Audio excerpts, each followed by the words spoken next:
Chiro Hustle. Sit back and learn from the greatest influencers in the profession on the world's #1 chiropractic podcast. Before we dive into this powerful episode, please remember to subscribe to our channels and give us a 5-star rating on iTunes and Spotify to continue hustling.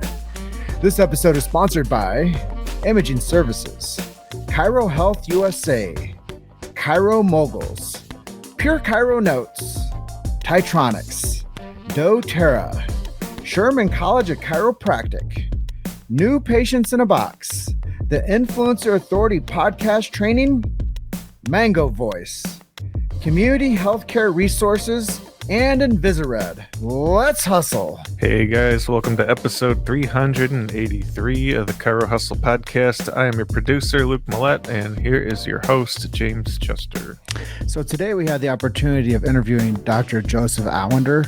And if you want to understand that the chiropractic profession has a bright future, we just need to work hard for it. Stay tuned. Welcome back. This is another episode of the Chiro Hustle podcast. This is episode 383 with Joseph Awender. And before I jump into this amazing episode, I just set some ground rules for you guys and let you know why we do what we do. As a podcast, we do protect free speech in chiropractic. We also protect the sacred trust. If you do not know what the sacred trust is, go search on your favorite search engine and find out what this is. It's BJ Palmer's work. Also, we support subluxation-based chiropractors. We also believe in innate intelligence and universal intelligence, in that when somebody gets adjusted, it connects man or woman, the physical, to man or woman, the spiritual. And with that being said, I want to give a warm welcome to Dr. Joe coming in from the Bay Area. Welcome to Chiro Hustle episode 383. Great. Thank you, Jim. Thanks for having me today. Appreciate it. Yeah, we're going to swing for the fences today and deliver a lot of value. Your patients, practice members, whatever you choose to call them, your family. I know you have 15 chiropractors in your family. Correct. Your colleagues, your friends, they're all going to listen to this. And I'm sure they've known you for quite some time, and maybe they don't know your original story of why you became a chiropractor and how you got into this beautiful profession. So this is honestly my favorite segment of the show. So if we can just share with people your chiropractic story, that'd be fantastic today. Yeah, absolutely. Thanks, Jim. Thanks for having me. Really appreciate it. And thanks for what you're doing for the profession as well, too, because the news has got to get out, the good story about chiropractic. How I got into chiropractic, I come from a large family of chiropractors. There's about 15 to 16 of us. And like I was telling you earlier, I have a cousin actually in North Dakota that's going to start chiropractic college. So it's growing, but it's crazy. So at dinner time, that's all we talked about was chiropractic when I was a kid. I remember my dad coming home, we were having dinner and, talk about a coma case, someone that got out of a coma or someone, just these chiropractic miracles all the time. So how I got into chiropractic was, my family, of course, but my parents never talked about, hey, Joe, you should be a chiropractor. My sister's a chiropractor. My brother's a chiropractor, but they never really said, be a chiropractor. So I don't have a great story why I am a chiropractor. It's not like this miracle. My dad had a miracle story where he was actually in a motorcycle accident, really severe, in North Dakota, and he lost his vision. And with the chiropractic adjustment, it actually restored his vision and he regained his health. The chiropractor in Oaks, North Dakota said, hey, Joe, why don't you be a chiropractor? So that's why I'm kind of here, is because my dad, to be honest with you. So his story is dramatic. Because back then he was in school when BJ Palmer was around. So a lot of the students that came in had these huge, as we know, chiropractic miracle stories, which just dominated the profession at that time, in the early profession. But my dad was such a huge influence on me that one day I was working in the clinic as a kid, and we would go in and file x-rays, or now we have digital x-rays, but we had these big, huge x-rays that we had to file away. So patients would come in and they were just always grateful. It was a big Italian community near San Francisco. And this old Italian guy came in and he just had this big bottle of, I don't know, some kind of alcohol, just as a Christmas gift to give my dad, right? So he just said, hey, doctor, this for your dad, give it to him. And I said, great, okay, good. I said, so why are you giving my dad this gift? And he said, your dad was the only person to help me. I went to every single doctor. I had all these health issues and he helped me. And I just thought that it was just really interesting that a patient would take time, go shopping, and get their doctor a gift. Like, who does that, right? Like, it's really unusual, but he would have lots of patients bring him gifts during Christmas. And I just kind of recognized that. And I thought, that would be something my sister and I were talking about. This is something I think I'd like to do. I mean, it sounds like it's fun. I can help somebody. They're grateful. And I thought, I'm going to do it. So that's how I kind of decided. It was just kind of a no-brainer for me to do that. And I was in 8th grade at that juncture too. And I thought, this is something I want to do. Actually, an interesting fact, chiropractic fact, is I'm the youngest ever enrolled at Palmer Chiropractic College. So my dad enrolled me when I think I was like 6 months old or something like that. So anyways, you can look it up. So that's how I got into chiropractic, basically through my dad. It was more or less his example of what chiropractic was. So yeah, that's how I got into it. Yeah, the profession has a great foundation of history. Mhm. And I think it's so important to create this tapestry of story that we do here with Chiro Hustle and to bring on people to share, because I think, so many times we wish that we had one thing to share of somebody. And, we don't have that. So I think that there's a real value in capturing stories. Mhm. And I always tell people that the most powerful thing that a person possesses is their own story. And it's not the possessions that they own, but it's the life that they've lived. And I'm really excited to talk more about you and what's going on with you and how you got to where you are. But I know that there's a huge component to chiropractic that a lot of people don't absolutely know how to do or talk about, and that's marketing and practice growth. Maybe you can give our listeners today a couple tips or strategies that you've done over the years to actually do community outreach or even digital outreach or whatever's working for you, what has worked for you. And if somebody was like doing a practice, what you might give them as advice. Sure, absolutely. One of my all-time favorite sayings from BJ Palmer is early to bed, early to rise, work like hell, and advertise. I mean, that's like my favorite thing. So when I graduated, I was 25 years old when I graduated chiropractic college. And what did I know? A whole lot of nothing. I really did. I mean, I was just young. I believed in chiropractic. I knew it worked. I mean, I would tell anyone coming to get a chiropractic adjustment. I literally have done everything you can imagine for chiropractic and advertising. When I first started, I had no money, so I'd walk door to door. I put door stoppers up. I would literally hand out in the corner of my street where I worked. I would hand out business cards. Come see me, come see me, come see me, come see me. I've done lectures. I've done TV. I've done radio, billboards. We still actually have a billboard. Of course, Facebook, print ad, everything. So I've done everything really. So you name it, I've done it, and I've made all the mistakes. So I think what's really kind of interesting with marketing, because there's a lot of talk about what to do, but I think, Jim, the real key is that you've got to try it all. I shouldn't say try it all. Some things are more expensive than others. TV evidently is more expensive, and radio, those are more expensive venues to advertise. But you have to try things to see what works. Every area is different. I mean, if you go to New York, you go to Florida, you go to rural, you go to a big city, some things are going to work in some areas and some aren't. Print still works. I mean, people don't think print does not work. But I live in the Bay Area, and you look at billboards, and let me tell you, the Google phone is on the billboard, the iPhone's on billboards as I go down the freeway. So if people don't think that billboards don't work, they do. But you have to be in the right context, right area where you're at, and deciding what you're going to do. Right now, for us, it's working really good. We have 90% of my patient base is Spanish speaking. So I'm half Mexican, so I have loved it, the Latin community. And we have a big community base, about 90% that speak Spanish. So Facebook is huge for the Latin community. They love Facebook. My kids say, Dad, Facebook's for old people. So so I know kids are on TikTok and all those things, but for my community that I am marketing to, Facebook is huge. That's what we market. So everyone's different. I think you need to try it all, make all the mistakes. But what I would say is once you find what works for you, then you want to narrow it down to what's cost effective. TV was really expensive for me. Radio was. So what am I going to do next? And those things are always changing. It's like a moving target. And that's what I love about chiropractic is the business aspect of it. I love seeing what's going to work and what's not going to work. And of course, I try to do it with a better financial outcome. So try it all, see what works in your area, talk to other chiropractors, see what works in the area, because it could work in one area and not in another. So that's important to look at.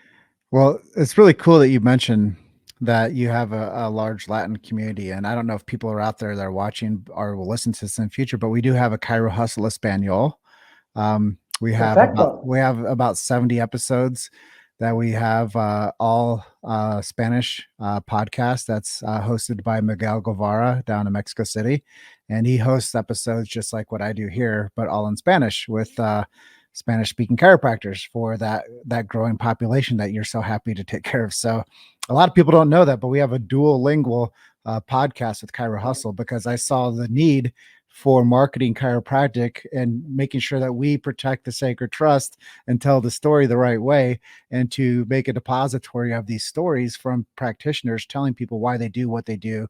And I think that that's so valuable. So thank you for doing that. And if you're curious to do, we'd like to get you on an episode of Chirohustle Espanol in the future as well. Sure. That'd be great. Yeah, I think it's a huge population too. And, as we know, California has always been migrant workers have always come. It's been happening for years, even regardless of the borders, what's going on right now. It's a big mess. But, the Latin community loves chiropractic. They love natural things. And one of my dreams is really, one of my doctors is fully bilingual. Dr. Veronica, her parents are from Mexico. She's from Southern Cal, in Coachella Valley, where they have the big concerts out there, right? So she's an awesome chiropractor, but I love to see, Latin chiropractors. And they just, that's one of my desires, to see that happen. One of my first mission trips was to El Salvador, like we were talking about, and went to Panama. And we're also looking at doing some things in El Salvador for chiropractic as well. But I think it's a huge, I don't want to say a market, because I think it would be a missed opportunity for that Latin market not to be realized, because they need chiropractic. And I think it's just so important we got Mexico, we got, Central America, we got South America. So there's just a huge population that really needs chiropractic, and they really get it. I mean, you tell them about there's a universal intelligence, there's innate, they're like, well, that makes sense to me, right? And so they don't fight it. They're like, that makes sense, So it's a great population to work with. And the best thing about that population is they have self-responsibility, and they don't expect for insurance to pay for it. They pay cash. Yeah, that's true too. That's true. Yeah, that's true. A lot of them don't have insurance. and I was just down in Puerto Rico, and the chiropractic movement down there is growing fast too. So the more people that get checked and adjusted for the cradle to grave is the ideal scenario. And one of my favorite interviews we've done on Chirohustle is with Les Brown. And he said chiropractic is great because it doesn't cut it out, it doesn't burn it out, and it doesn't drug it out. And I think just knowing that is the premise of what chiropractors do. That's not a chiropractor telling people that. And it's important for us to have advocacy outside of the profession. And some of our biggest episodes, the most listened to ones, are people that are non-chiropractors. Keith Sung, Grant Cardone, Bruce Lipton. Like, when it comes down to it, people that aren't chiropractors understand the value of it too. And, that kind of leads us into our next question is, other than chiropractic, what are you doing for your own health, Dr. Joe? And what are you doing for your family's health? How do you guys stay healthy, especially over these past 2 years? Yeah. So that's a great question. I think one of the interesting things about my story is that we actually live the chiropractic lifestyle. And you've heard about the 5 keys of health. A lot of chiropractors do health orientation, which we do to educate our patients. The interesting thing is, I didn't realize about 10 years ago, the person that invented that talk, the 5 keys of health, which is exercise, eat, organic, good food, get your rest, spiritual, mental well-being, and regular chiropractic care, was actually my dad and Buddy Hayes, who was good for my dad's in Lodi, California. They came up with that talk, and you can verify that through Chuck Gibson, who does management. that they actually started that talk, and that you see a lot of that through, and they probably started that in the 60s, I believe. But that's what we do. We follow, I was raised that way. My grandparents were farmers. So we ate local organic food. We didn't call it organic at that point, but that's what you got, right? You got what you got. So, and it was all good food. So we lived that. I didn't, it was something we didn't talk about, but it's just something we did. It was something that my parents, like when we were kids, we would always go to the health food store, which was weird because people were like, what are you getting vitamins for? And we're like, I don't know, we're just eating this grainy bread, that looks like, just weird stuff. So we just live that. And to this day, I still do. My wife is an extraordinary cook. So we're always trying organic things and whatever we can. So that's how we keep healthy. And with the whole pandemic issue, that's how we stayed healthy. That's how we've always stayed healthy, right? So we've never been vaccinated as kids. My grandparents were never vaccinated. We weren't vaccinated our kids. And so that's how we stay healthy, is do that chiropractic. You've made it to Chiro Hustle. Sit back and learn from the greatest influencers in the profession on the world's #1 chiropractic podcast. This episode is sponsored by Imaging Services, Chiro Health USA, Chiro Moguls, Pure Chiro Notes, Titronics, doTERRA, Sherman College of Chiropractic, New Patients in a Box, the Influencer Authority Podcast Training, Mango Voice, Community Healthcare Resources, and Invisired. Let's hustle.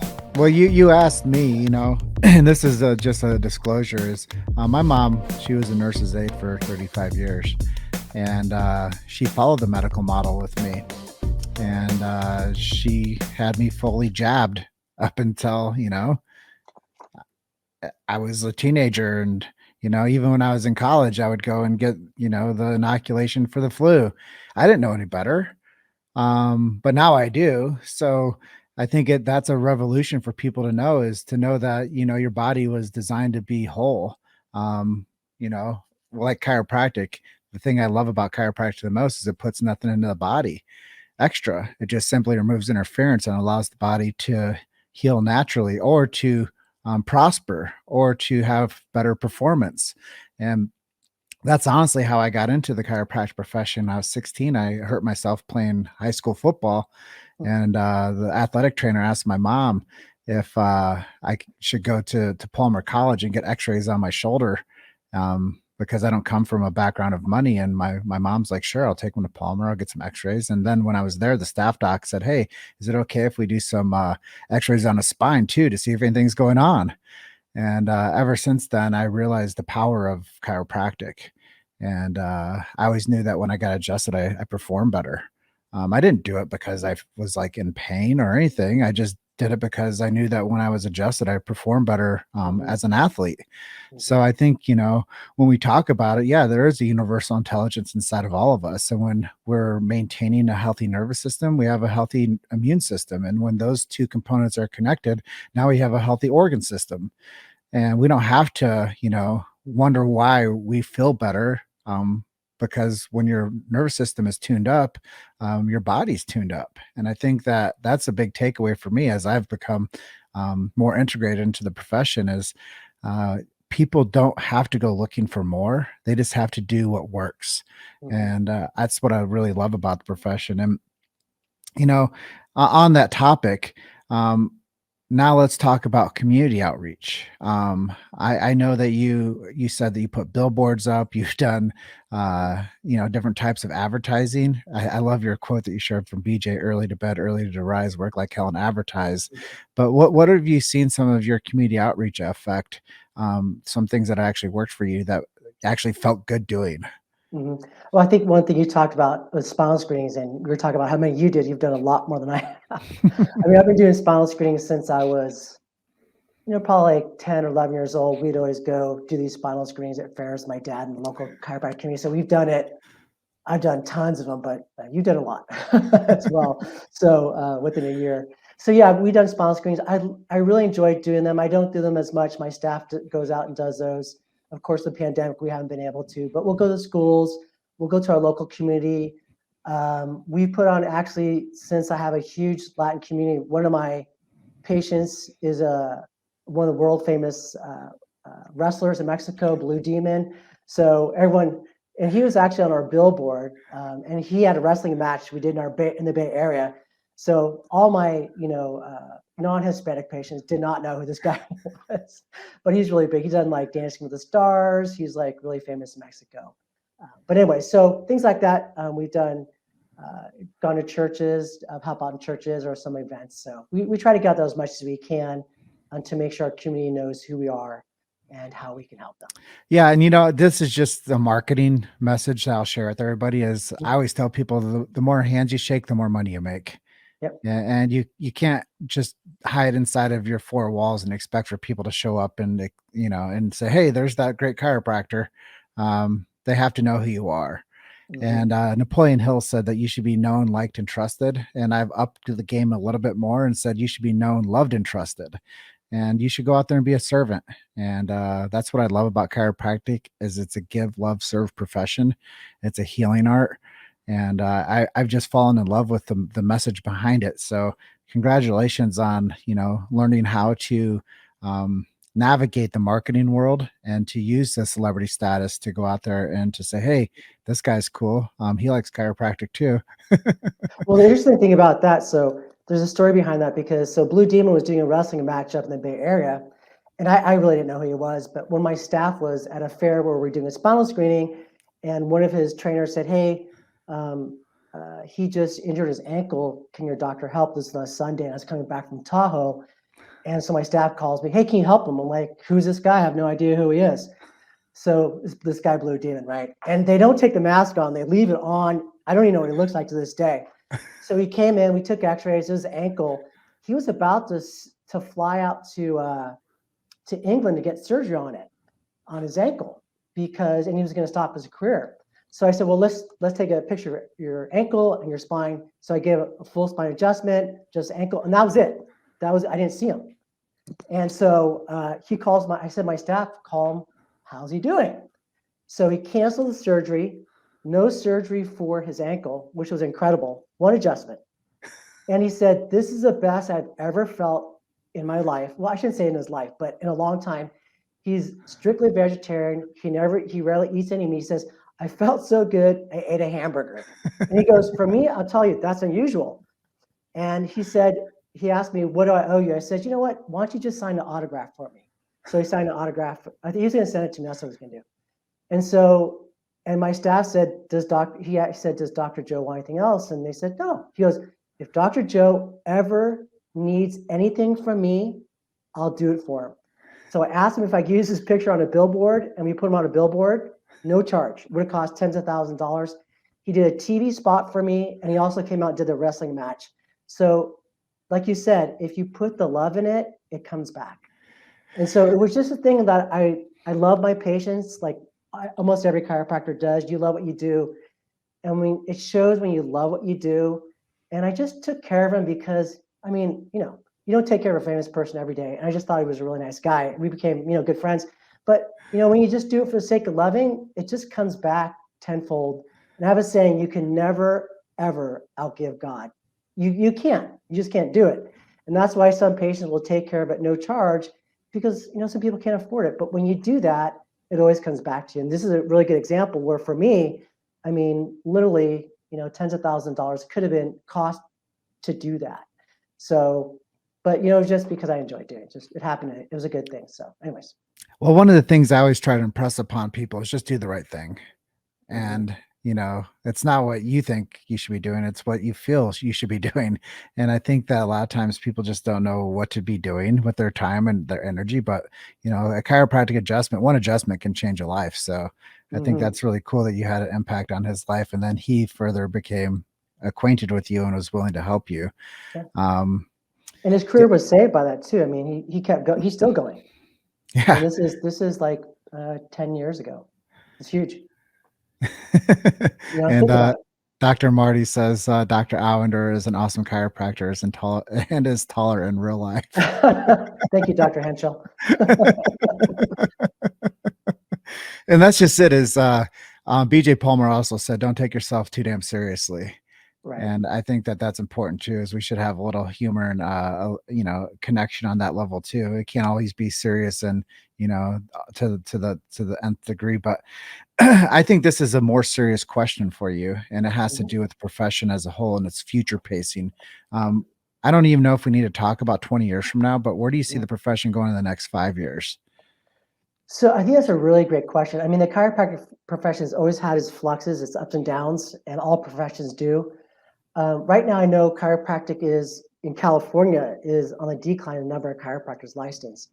So I am concerned about that. I think chiropractic has a bright future. With that being said, and we were talking about this before, I think what really needs to happen is there needs to be a grassroots movement with chiropractors. Chiropractors, we need to go out. We need to tell patients, like I just told a patient the other day, hey, what are you doing with your life? Why don't you become a chiropractor? But that's what needs to happen. We need to go out to the high schools and the colleges and tell people about chiropractic. They won't know until you tell them. I mean, how do you know about, Porsche if no one tells you what a Porsche is? Same thing with chiropractic. So you've got to go out there, you got to get the message. And the interesting thing about chiropractic is, 30, 30 years ago, when I was doing a screening with my dad, I'll never forget, we were doing a screening someplace and a medical doctor came in us and basically spit at us almost and told me that my dad was a horrible person because he's a chiropractor. And I'm just a high school student. And I thought, wow, that was just so insulting. And I know how many people my dad helped. But we've seen a total turnaround with people coming in for chiropractic, not for back pain. I just have it. I'm in Silicon Valley where I have educated people saying, I just want to feel better. So we've seen this whole shift, even with vaccines. We have medical doctors speaking out against vaccines. So I think we're going to see this shift more to a holistic view of healthcare. And I know that chiropractic will play a huge role in it. But we need to do things like your podcast. We need people to hear the message within the profession, and the profession needs to reach out to the community, whether it's locally or globally. You go to Central America, South America, wherever you go, you've got to shake hands, right? Right? You got to shake hands and kiss babies, right? You got to do that because I'll tell you right now, if I was the last chiropractor standing, I would make sure that chiropractic was still here. And that's the way we all have to feel that way, that look, it's so valuable. It's so important. If my kids can't get chiropractic and my wife can't get chiropractic, who's going to give it to them? So I think it'll do well, but we need to go outside of ourselves to do that. I absolutely agree, and thank you for sharing that. I really believe that chiropractors are the best advocates for the profession, and that the more that they are thankful for what they have, they can share that. So we're transitioning to the last part of our interview together, and I'm just curious. I'm sure that your dad had a huge impact. You mentioned that earlier, that he was one of your heroes in this profession. But are there anyone else that you consider heroes to you that made an impact on your career? And if you could sit down with anybody for 1 hour, whether it's for a dinner or lunch or a drink, who would you choose? That's a great question. The person I would choose would be Mother Teresa, by all means. I just, when I started chiropractic college, one of the first mission trips I wanted to do, like I was saying, was going to India to serve with Mother Teresa. It didn't happen. But I think she was such an amazing person where everything she said, she just did. She never did fundraising. I don't know if people realize that. There's a great video you can buy about her, a documentary about her that was done, and it's just fantastic. You watch it. It's really impressive. But she never did fundraising. She would ask people not to, and she would just have free airplanes taking her traveling around the world to do her work. And the mission she started were phenomenal. All the sisters that lived in the churches, they had to live like the people in the streets. So they had a house in San Francisco where they were supposed to live. They took out all the beds. They took out all the hot water. They took out all the things that we are used to, are accustomed to make us comfortable, but they want to live like the people they served. So what they said, they lived by. And it was really interesting. And I don't mean about all the jets and all the things and money, but it was interesting how God provided, because she believed that that God was her friend. You know, like if you ask your friend Bob down the street, hey Bob, come help me, shovel some dirt, right? You ask your friend and your friend's going to help you, right? It's the same thing with God. God should be your friend, right? If you ask him, he's going to provide for you. And Mother Teresa looked at it that way, like, I'm going to ask for provision because this is what I'm supposed to do. And it always came to her. And she never had to ask someone else. She wouldn't have to say, hey, Joe, can you write a check for something? Or Jim, write a check for me. She never asked for that. She said God would always provide. So to me, I would love to just say, wow, tell me your stories. I want to hear miracles. I want to see God's hand in your daily life and how that works. So to me, I think she would be my number one, no question. Yeah, and I think you've said something that's kind of become a popular saying is an attitude of gratitude, and I really believe that the more that we can give, you said something earlier about giving, and I tell people that givers gain, and you can't outgive the giver. Mm-hmm. And I really like the stance on that. And I had a 2-minute talk this past weekend at New Beginnings, and I ended it by saying, "Hey, my name's Jim Chester, and I have nothing to sell you." And I think that when you disarm people with honesty, it also makes them feel more comfortable around you, because so many times people jump up on a stage and the first thing they're trying to do is sell you something. And of course, I want to sell people stuff. I want to help them with my skills and what I have, but it's not my objective. My objective is to be a friend to them. And a lot of times people ask me, "Hey, why did you come to this event?" Or "Why did you come to this seminar?" I always tell them I just came here to make friends. Just like when I first met you, Dr. Joe. That's right. You didn't know how far reaching that first connection we had at Parker Seminar would have to having a podcast interview today. So everywhere I go, I just want to make friends, and I value you for your time today. And I'm so thankful that you're accepting of doing an interview with me on Chirohustle podcast. This is episode 383. Is there anything that I didn't ask you that you'd like to share with our audience today before we get your assets from you and your web addresses? I think the chiropractic profession just has it does have a bright future. And I think we just need to work hard for it. I think we all need to, like you said, Jim, I think if you look at Jack Bogle, who started Vanguard, and they asked him why he's so successful. And the reason he says he's successful is because he was interested in other people. And I found that really interesting. The way he grew it was because he had the interest in people.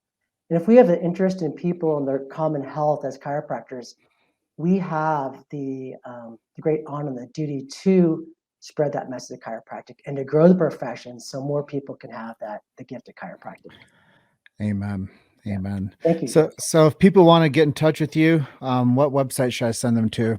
Sure. They can go to our website. It's Dr. Awender. It's DRAWENDER.com. And they can just email me there. It's a good place. Great. Well, Dr. Joe, love and appreciate you, man. Look forward to next time I get a chance to see you. And I'll close out by telling you guys just one story away. Keep hustling. And see you on the next interview. Episode 383 is closed. I'll see you next time, Dr. Joe. Thank you, Jim. Take care. Bye for now. Thanks for listening to Chiro Hustle. Don't forget to subscribe and check back next week to continue hustling.